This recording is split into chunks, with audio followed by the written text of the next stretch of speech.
So that brings us to the panel session, I believe. So if we could just wait a moment for the other two speakers to join us, then we can answer some of these questions. And if you do have any more questions, I think we've got plenty of time left for any of these speakers.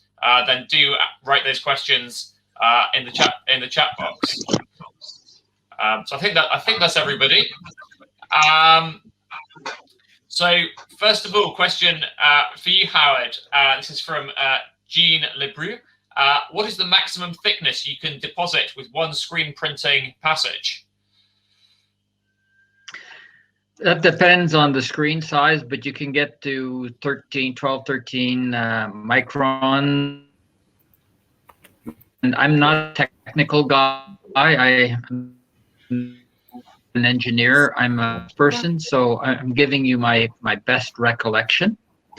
And if you need greater thickness, what happens is you process again after you cure the layer that you first deposited. Sure, thank you. And then what have you, as well as the screen printing that you mentioned, what other printing technologies have you integrated into Memtronic's roll-to-roll printing press? That's a question from Charles Philippe Trudeau. I think we might have lost Howard temporarily there. Right now, our focus is screen printing. Okay. Can you hear me? Yes, we can. Thank you. Have you got any plans to incorporate inkjet or any of the sort of digital methods? We have some digital methods currently available, and we're looking at other technologies, but it's a little early to announce some of those. But we do inkjet. We have other and because right now it's been screen print, but we're looking at additional forms of printing. Okay, thanks very much. I think the connection's breaking up a little bit there. Question for Arnold here from Michael Razel. Can you discuss the drying and curing parameters in terms of temperature and time of your molecular inks? Yeah, I can to a degree. So for the first set of samples where we were UV drying, it's going to be a little bit dependent on the light source that you use, but it's essentially a printing process, and then you can UV dry it. We have a conveyor, and then we work out a certain irradiance that you need in a time, and then in that case during the thermoforming process, as you thermoform it, the chemistry completes. So once it's thermoformed, you don't have to do anything else. I'm not going to comment on some of the later work that we're doing, but in the first case, that's what we were doing. Okay, perfect, thank you. So another question again from Charles Trudeau. What are the challenges to the lamination process after assembly of the electronic chip components? And if there are any, have you overcome them yet? Yes, can you hear me? Yes? Yeah. Yes, we can hear you. We can All hear right. Yeah, so we're currently working on the lamination process, at least for the battery, and later on for the devices.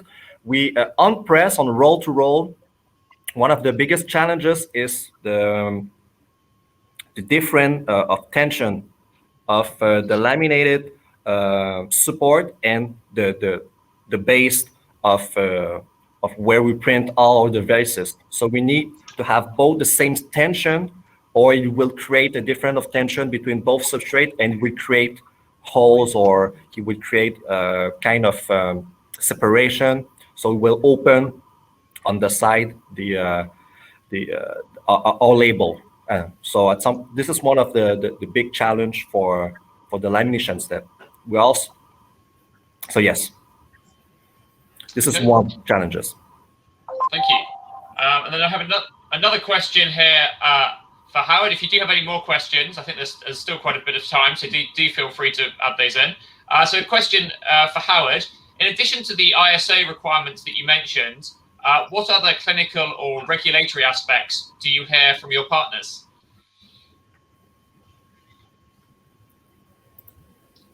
I hope the connection's good, because part of the question wasn't. I can hear you. In addition, can you hear me?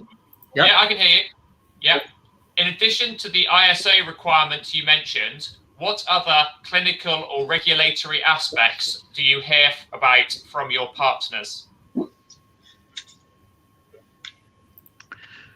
Those are the primary ones, but what they ask for is complete documentation of all the steps in the process so that they can have control.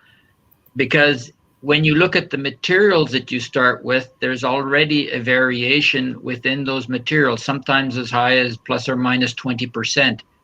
And to try to get consistency, you want to minimize any other variations in your process, and it requires continuous monitoring during the printing process to make sure that the conductivity or other parameters are met throughout. Thank you. Okay, perfect. Thank you, Howard.